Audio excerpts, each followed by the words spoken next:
Welcome back to MediaScience MYTH BUSTING. I'm your host, Philip Lomax, and I'm joined by Dr. Dwayne Varan.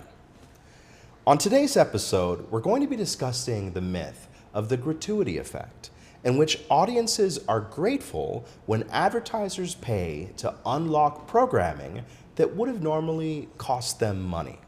So, Dr. Varan, what is the gratuity effect?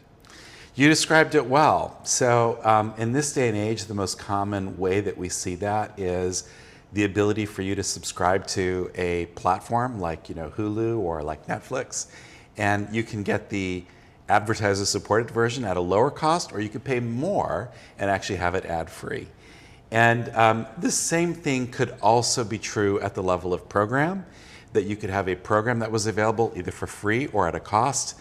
And then the question is, if that program was free, because you have an advertiser in there, as a viewer, is the viewer grateful to the advertiser for bringing in that show for free?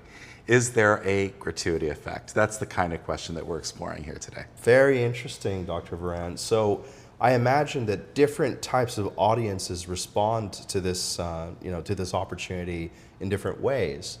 How did that shake out in your research? Yeah, so what we did in this study, it was a really interesting study because we basically gave people money in the form of a token that had a monetary value for them.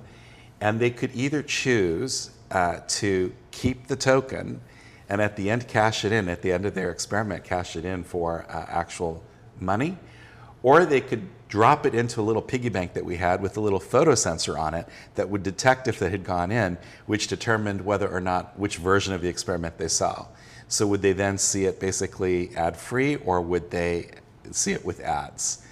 And it's cost them real money. They basically, it was a $2 token, and so that meant that it's actually costing them $2 to watch the program.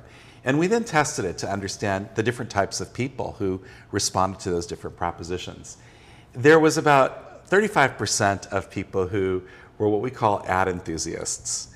These are people who do not mind ads at all. They like ads. They actually enjoy having ads in their shows, and they really showed no resistance. Again, that's about a third of the audience, so that was very significant. Then you had a group that were called indifferents.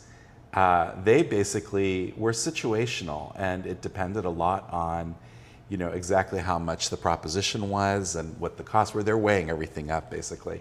Then you had the what we call the $2 avoiders, which was, these are people who didn't take up the offer, but would have if the program might have been a little bit more expensive. But the killer group was the ad haters, and these are people who would have paid almost any amount of money to avoid the ads. These are the type of people who go to the extra step of pushing the mute button, changing the channel. They go that extra step. Again, a smaller cohort, 14% of the audience. But you have a mix of different types of consumers that are ultimately in the market. Very interesting, Dr. Varan. Why do you think this effect takes place? Yeah, so what's very interesting about it is that the kind of thing that we then want to understand is, okay, so what would we see in terms of the effect? Is there this gratuity effect? Does the advertiser get a dividend of some sort? And when we look at the data across all of our different measures, and here we're looking at the survey-based measures, but we also had the biometric measures in terms of how they experience the program content, and across all of those things, we actually saw no effect associated with the exposure as a result of the gratuity. So there is no gratuity effect. Huh. So at the end of the day, people are happy to watch the show, but they're not particularly grateful to the advertiser. The advertiser got no, other than they would have had if it had been a normal program anyway. Interesting. So what do you think advertisers can do with this insight in today's day and age? We see a lot of examples of things like bumper ads in which a brand will sponsor a program that's ad-free.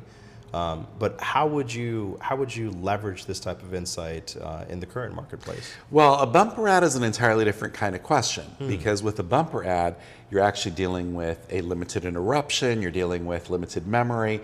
I would suspect that you would actually get a dividend with a bumper ad. Here what we're talking about is only the construct of the gratuity effect. is the fact that you are bringing them this content, is there some level of gratefulness on the part of the audience that results in it having a higher effect due to that and not due to something else? So in our particular experiment, the ad load was exactly the same. Everything else was exactly the same. The only difference was whether you had the gratuity present or not. Well, another incredible myth, the gratuity effect. Dr. Varan, what say you? Busted. Well, join us again for our next episode. And until then, I'm Philip Lomax, this is Dr. Dwayne Varan, and thank you, our audience.